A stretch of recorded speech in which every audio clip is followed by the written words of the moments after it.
Well, good morning, everyone. We are on page 95, trying to answer the nation's economic questions. And question number 3 is who will receive the goods and services that we produce, and how do we decide who receives those goods and services? This is by far the most controversial question. I mean, sure, there's an argument about how much capital goods to make versus how much consumer goods, but people usually don't get like upset about that. But this question, people have very strong feelings about, and yeah, very controversial. This is all because there's limited resources, unlimited wants. And how do we decide who gets stuff? Should it be based on money? Should the rich receive more than the poor? Should the very rich be able to buy whatever they want? Should the poor not be able to get anything, especially the very poor, should they not be able to get anything? I mean, in a capitalistic society, that's exactly right. However, we do need to make sure that there are some things that are not for sale. You cannot buy certain things because it would be wrong to buy them. And we need to make sure that even poor people can have enough to survive, I would think. What about labor?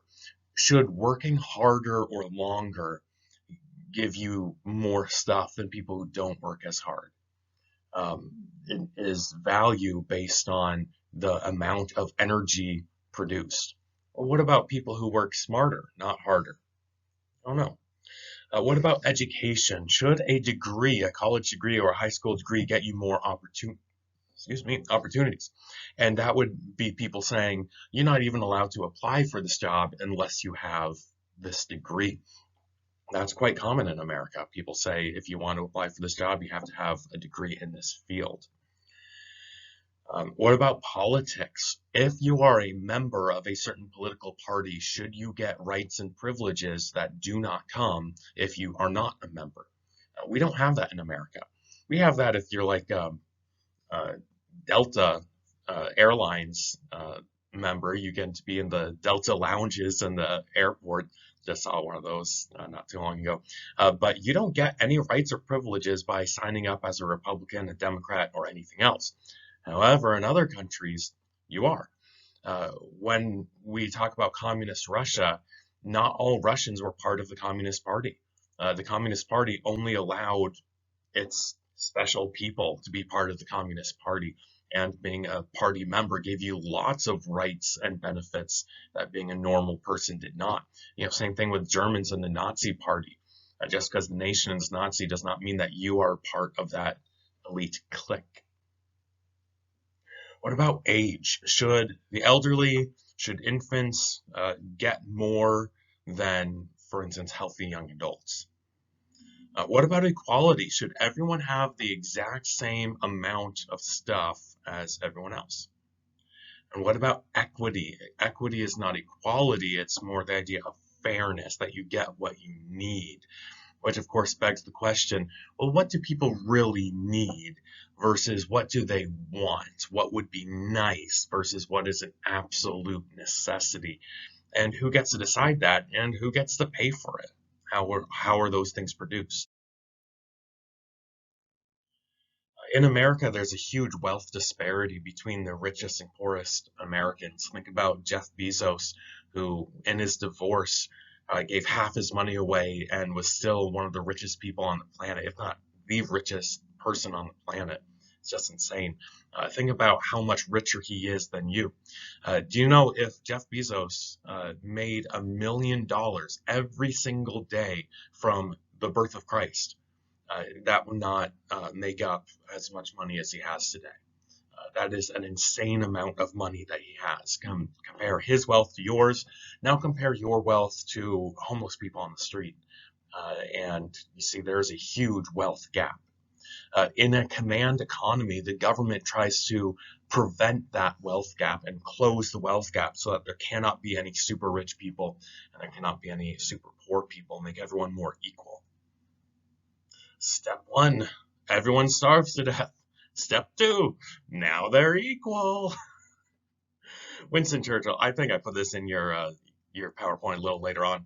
Winston Churchill says, the inherent vice of capitalism is the unequal sharing of blessings. That's just a fact. In a capitalist nation, not everyone has the same amount of blessings. But the inherent virtue of socialism is the equal sharing of miseries. And yeah, would you rather have an unequal amount of blessings or an equal amount of miseries? Yeah, capitalism has problems. It absolutely does. But it's better than communism by a long shot. Um, Egalitarian fairness is equality. Egalitarian means complete equality. Their concept of fairness is that everyone gets a certain piece of the pie. Everyone gets a percentage of the GDP just because you're a member of this country or even a human being. You deserve to have the same as everyone else. This is called economic leveling, trying to level the playing field so everyone has the same economy. In less drastic command economies, maybe more like a social democrat country, like a lot of European countries. It's not like drastic communism, shoot the rich and give all their money to the poor, but they have a robust safety net. So it's almost impossible to be in extreme poverty because the government will take care of you if you need it. Housing insurance, Medicare, Medicaid, food stamps, that kind of thing. Maybe even a guaranteed monthly income if you need that. And that, of course, comes at the expense of really high taxes, especially on the wealthy. There's a robust safety net. Safety nets are really just one kind of insurance. Food stamps and unemployment benefits are just another type of insurance, like car insurance. You pay every month and then you get it if you need it. Food stamps, you pay in every month and then you get it what you need it. A couple big differences is that the rich pay more than the poor do. And unlike your car insurance, you don't get to shop around for social safety net companies.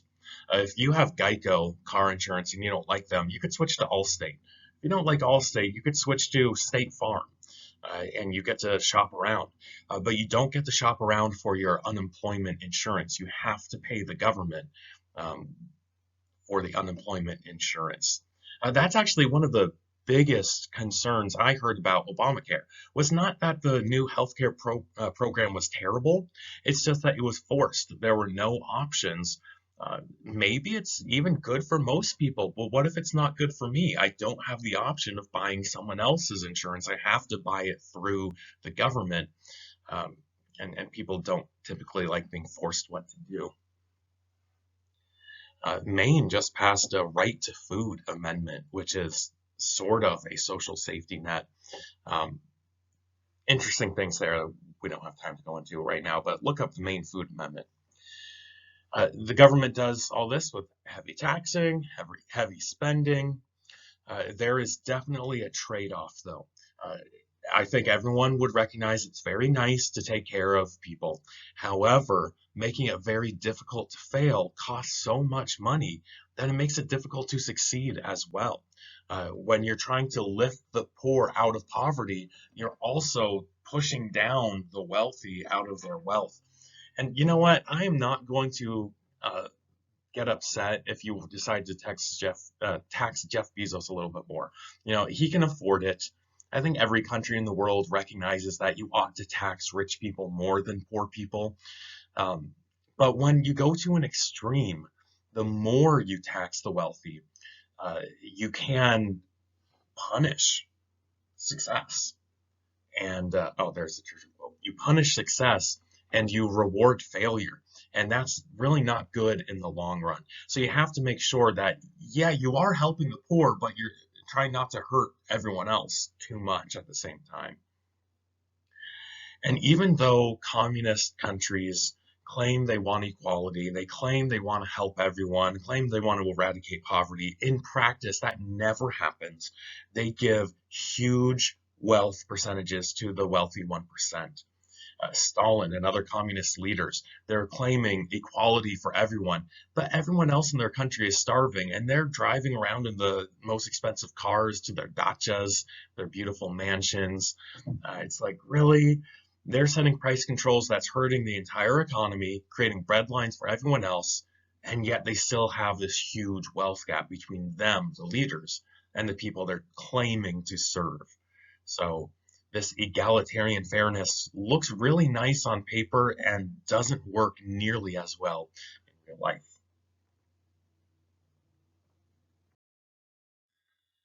In the market economy or free market economy, we asked the question the other day, is greed good?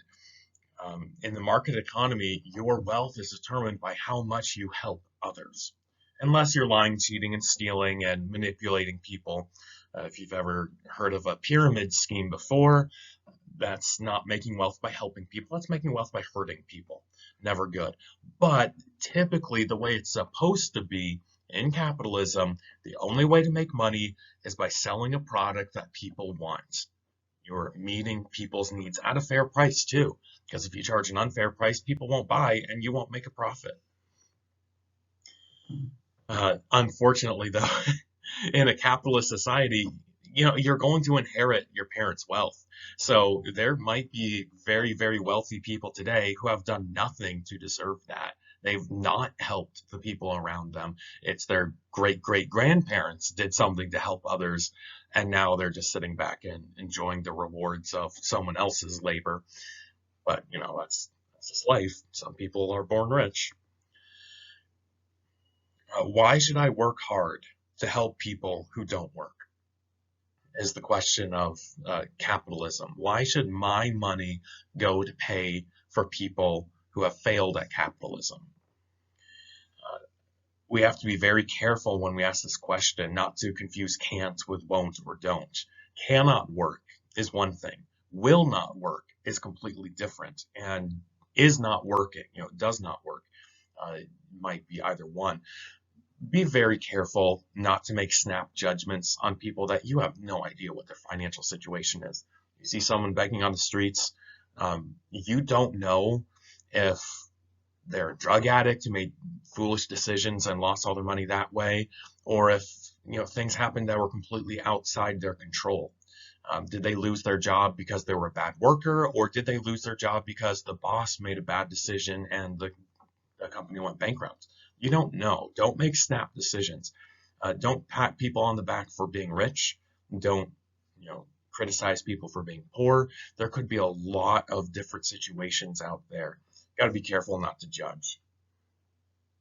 This is the idea of libertarian fairness, freedom. The government can't tell me what to do with my money. I have the right to own my property and to spend my money the way I want, free from government or anyone else's interference. And I will make my own choices. I will live with consequences of my choices. If I make good choices, I will be wealthy and the government can't touch my money. If I make bad choices, I will be poor and the government won't help me because it's my own fault. Like I just said, sometimes it is your fault. Sometimes it's not. You gotta be careful. Libertarian fairness says if you tax the successful to pay for the unsuccessful, that's punishing success and rewarding failure, and that's not going to help in the long run at all. Be responsible. If your opportunities are limited by a lack of education, then go get an education. In America, it's pretty easy to get a decent education for free or cheap. I mean, there's even online courses that you can do for free. There's a lot of community courses that do free night teaching, night classes that you can get. If your opportunities are limited by lack of capital, save up some money, be wise with what you do have, and it'll be slow, but slowly and surely you will be able to raise yourself up from poverty. If you have a physical or mental limitation, you might not be able to do all jobs, but you should be able to find a job that you can do. Find a way, you might need to be creative, but find a way to meet someone's needs and make money off of that. This is economic Darwinism, survival of the fittest. And like Darwinism, this can be incredibly rewarding for the fit people, and it can be incredibly harsh for those who are not fit. As I said yesterday, so grandma's retired and is not making any money anymore. Should we let her starve because she's not producing for the economy anymore? No, we can't be so harsh that we just let people die. Even if someone makes a foolish financial choice, should we punish them with death? In effect, by allowing them to starve to death because they made a poor choice? No, that's a little extreme. We need to take care of the people around us, But overall, I tend to err more on the side of economic Darwinism, honestly. Make your choices, be responsible, and live with the consequences of your choices. This brings up the age-old question, mercy or justice. Mercy says, oh, you need help, I'm going to give you help no matter what. Justice says, you made a bad choice, that's your consequence, live with it. And the Bible says both are very good, mercy and justice. You can't have one without the other. Having mercy with no justice rewards and enables laziness and bad behavior. You do not want to enable bad behavior. It does not teach any lessons. It does not help them to grow or to learn or to be productive in the future. On the other hand, if you're completely just, well, you lost your money, so starve. That's just cruel. No one wants to live in a country where one bad choice can leave you homeless on the streets. That's Dickens' time, you know? Oh, Bob Cratchit's poor, so his kid's gonna die because he's poor. Deal with it. No, come on. You can afford to give Tiny Tim some crutches or something. The advantages of the market economy, number one is freedom. Remember, the free market economy is really democracy applied to the economy. You have the right to vote with your dollars. You have the right to do what you want with your money. The government will not be telling you what to do. And again, with a caveat, every government has some rules about the economy.